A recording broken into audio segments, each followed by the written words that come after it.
Here's why Jake Paul's gonna absolutely annihilate Mike Perry in their fight this weekend. But first, fight fans, make sure to hit the subscribe button to clock in, and let's get ready to talk about some boxing. Jake Paul is going to face the hardest competition he's ever faced in the boxing ring in Iron Mike Perry. This man is an absolute unit and is an absolute dog. Don't get that fucking twisted. His comparability is to like a miniature pit bull. You know, those big jacked ones that really the owner can't handle on the leash and they attack people. You know, their names are Princess versus a 5-year-old child. You guys seen those memes? But okay, in all seriousness, Mike Perry's an actual dog in the ring. He does fight bare knuckle fighting. I think he is the champion. He's beat people like Michael Venom Page. He's beaten Eddie Alvarez, Chad Mendes, and that was Chad Mendes when he was juiced, man. That was Chad Mendes when he looked like a muscle hamster.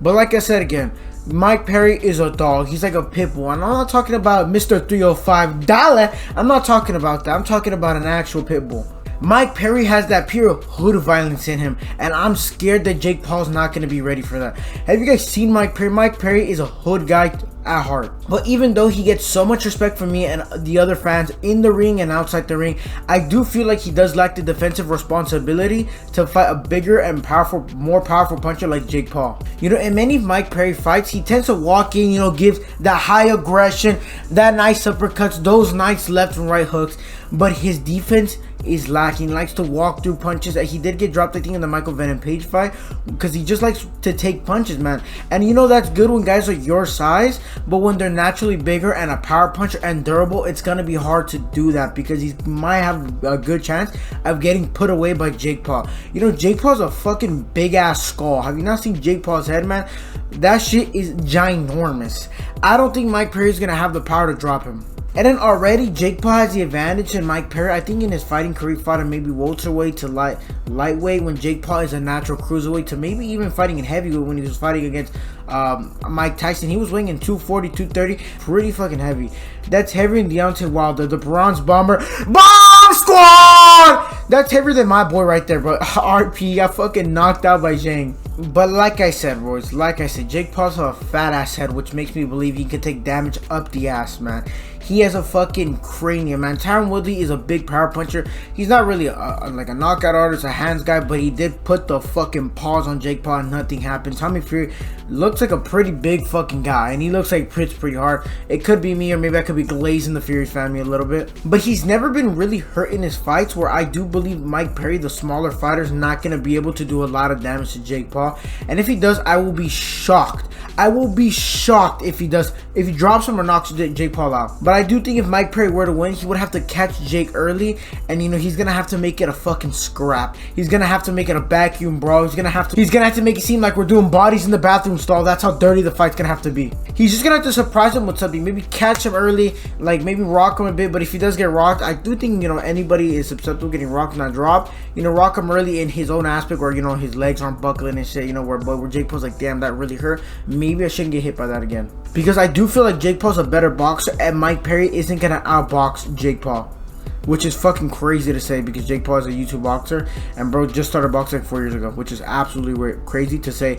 For me watching UFC, to say Jake Paul is a better boxer than Mike fucking Perry. You know, Mike Perry also looks like he has a couple screws loose in his head, so he just cannot be scared of taking damage on. He cannot be scared of Jake Paul's power. He needs to go in there. You know, he needs to tell himself, if I get knocked down this fight, so be it. It's in God's hands now. You, God, take the wheel, because I just need you to put your energy in me, and I'm gonna go scrap like I've always have. And I need you, Mike Perry, to show that absolute diamond of a heart cardio, man. You need to put it on this man, you know. Take this man into deep waters, take him into the trench, take him into Ocean Gate. Let's get a live counter on the oxygen count. Well, I do feel like Jake Paul has more like areas to win. He does have that proven power to last all 8 rounds. You know, that shit does hit hard at the end.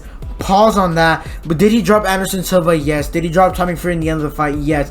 You know, those fights prove that his power stays into the end of the round, and he does stay consistent. You know, he could catch Mike Perry. He could knock him out in the first second. If he does, you know, bravo, man. Bro knocked down a scary ass fighter early. But also, what I fear for Jake Paul is his gas tank, man. I really hope Jake Paul doesn't gas up. He really does need to push this aggression, because this guy is not gonna let up. And I've never seen Jake Paul, you know, fight a kind of caliber that doesn't stop except Nate Diaz, and in Nate Diaz he kind of was gassing out a bit. But I would also love to see Jake Paul box a little more clean, maybe on the back foot, maybe not choose to play Mike Perry's games of making it a bathroom brawl, because you know I'm undefeated. By the way, I'm undefeated in my bathroom brawls.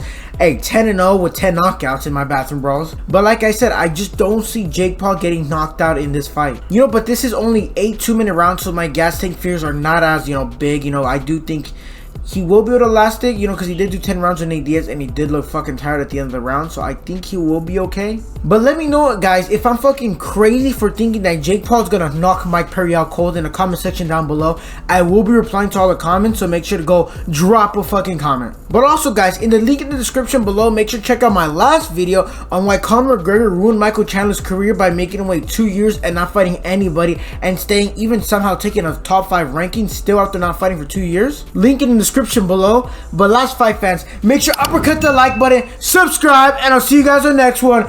Peace.